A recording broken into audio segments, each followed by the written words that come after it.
Hey folks, around May of 2021, I created a series of videos called Understanding the Measurements, and the purpose was to explain what the measurements mean and how to read them. Since then, I've gotten a lot more subscribers to this channel, and I've had a lot of people ask, hey, these measurements are great, but how do I read them? And instead of linking people individually to those measurements, I thought it might make more sense for me to just re upload those same videos because they'll get a little bit more attention that way, and that way hopefully people won't miss it. I'm not going to run ads in the middle of these, so hopefully YouTube doesn't take it upon themselves to do so. I really want you to be able to watch the video from start to end, and if you have any questions, as always, please feel free to ask in the comment section below. And with that said, let's go. Oh, and you'll notice some things have changed since then and now. Welcome to another wonderful episode of Aaron's Audio Corner. This series of videos is going to be based on providing you with an explanation of what the data means.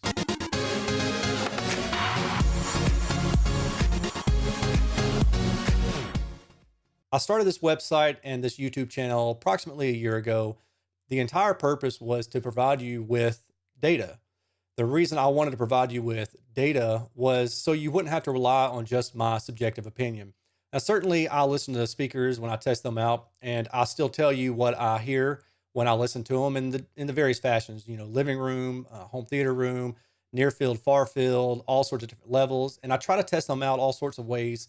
That way I try to, encompass what everybody else is probably going to be listening like. But the problem with just providing you with subjective feedback is sometimes what I hear may not translate to what you hear. We may be listening for different things. We may have a history of picking up on low frequency elements, and somebody else may have a history of picking up on high frequency elements. Some people may have high frequency hearing loss. So when I provide you with this subjective information, I want to have objective data to go along with that, because the idea is over time, when I provide more and more data, you can start to hone in on, hey, this is the sound that I like, or I prefer a reference sound, and this is the best value to get that, or one of the best ways to get that. And then there's certainly other factors as well, like looks, the size of the speaker, all these things go together. But the objective data is absolutely important, and it's important to help you weed through all the fluff, because there's tons of audio reviewers out there that just tell you the mid-range sounds warm or the tweeters sound detailed, and it's superfluous. And I don't think that in the long run that is as helpful as seeing data and being able to understand what the data means. It doesn't mean that you have to become an objectivist. It simply means that you're educated. Each of my videos tend to run a little bit long because I feel compelled to explain to you what the data means. And in doing so, it naturally takes a while to get through everything, because I also feel the need to break things down on a more elementary level. So I decided to take my own advice. I'm going to create this series of videos to tell you what the data means. And then this way you can come back to it when you look at one of my reviews and you're curious about, what that means. I can just simply point you back to it. I can provide a link in the description somewhere and say, hey, if you're curious about how to read this data and understand it at a more thorough level, see this series, see this playlist.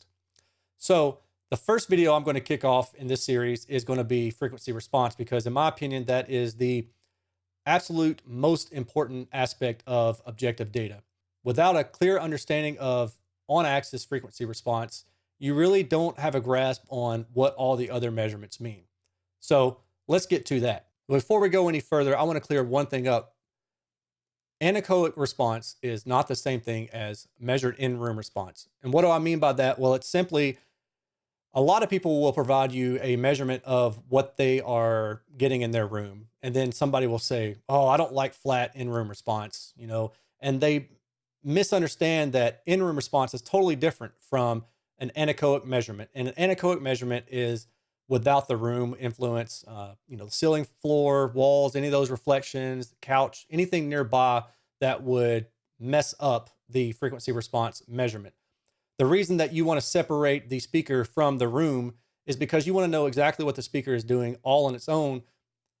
And the reason you want to do that is because with enough data, you can predict how a speaker is going to perform in everybody else's room with a high degree of accuracy. And that's very important. I'll point that out because people will talk about in-room measurements as if they're the same thing as an anechoic measurement, and they are two totally totally separate things. They could not be further from different. The majority of the data that I provide is based on a standard, which is this. It is the ANSI CTA standard method of measurement for in-home loudspeakers, CTA 2034-A, and revision 2020, I guess, is what this stands for. Frankly, I don't know. But this document is free to download. I will provide a link in the description below.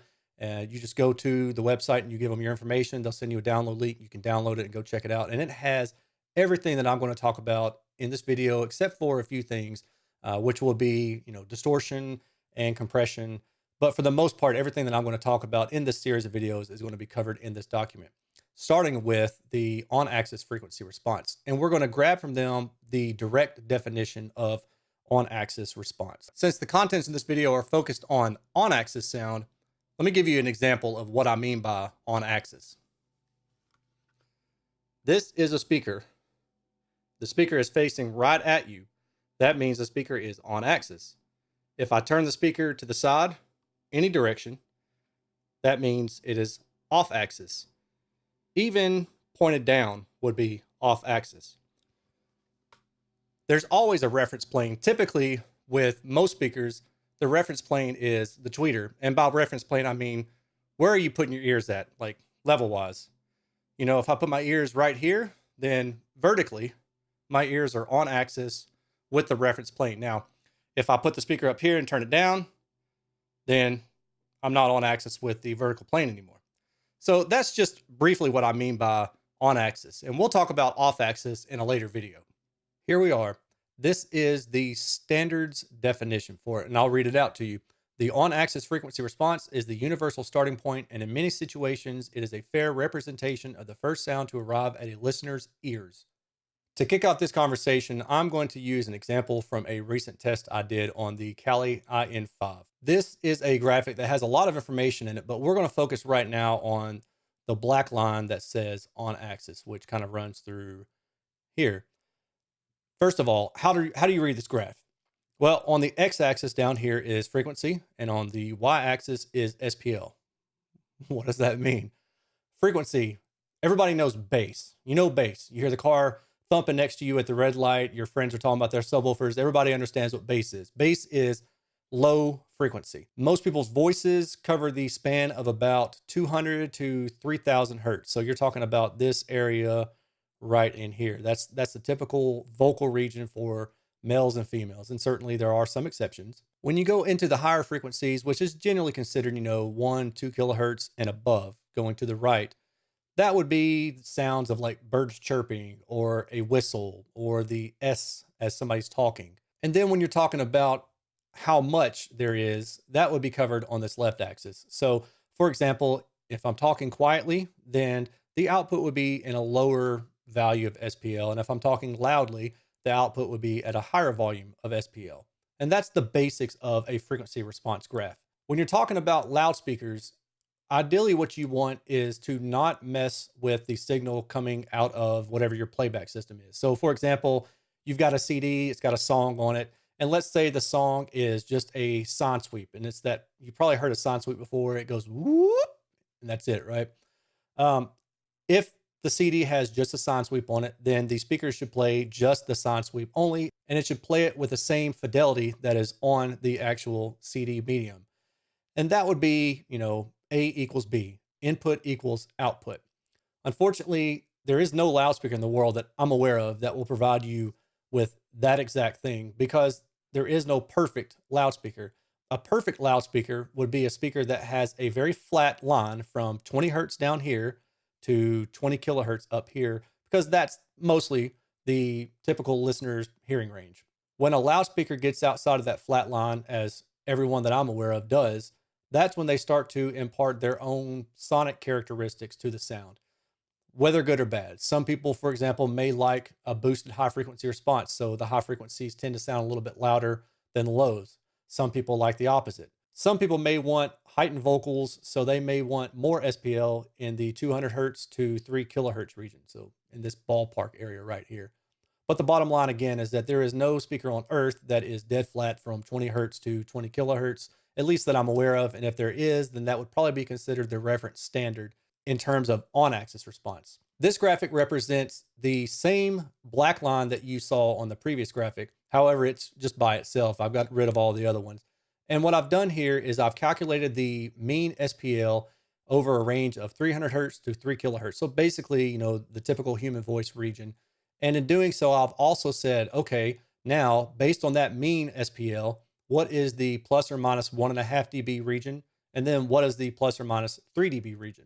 The reason I've done that is to help you visualize how good the speaker's linearity is. And when I say linearity, I just mean, how flat is the response on axis.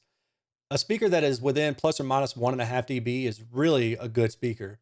A speaker that is within, plus or minus 3 dB is a good speaker, but it's not the greatest of the great.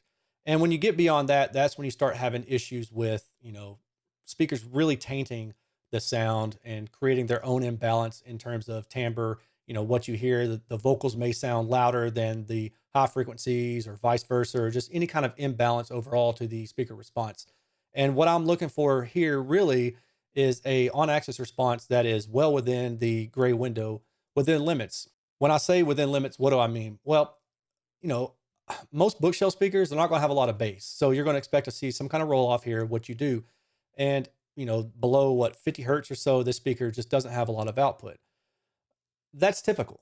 When you're talking floor standard speakers, you're bound to get more output with the lower frequencies, but they still have their limits for the most part as well. And generally speaking, no matter what speaker you use, floor standard or bookshelf speaker, you're still going to want to buy a good subwoofer to hold up and shore up the low frequency response. Using this speaker as an example, you can see that it is mostly within the 1.5 dB window, but it does jump outside of that at a few points and gets into the plus or minus 3 dB window. And then when you get to the very high frequencies, it is even outside of the plus or minus 3 dB window. And you may be wondering, are these effects audible? Yes, they are. If you want to know what I thought about how the speaker sounded and how the high frequency, anomalies impacted what I heard, then make sure you go check out that review, and I will make sure to put it somewhere up in the cards if I remember to. And that's it for the frequency response video. Like I said, I wanted to keep this one short and sweet. And when there are issues with the frequency response of speakers that I've measured, I will make sure to try to note those as I go through the review. Hopefully that helps explain frequency response a little bit to you. And if you've got any questions, make sure you ask in the comments below.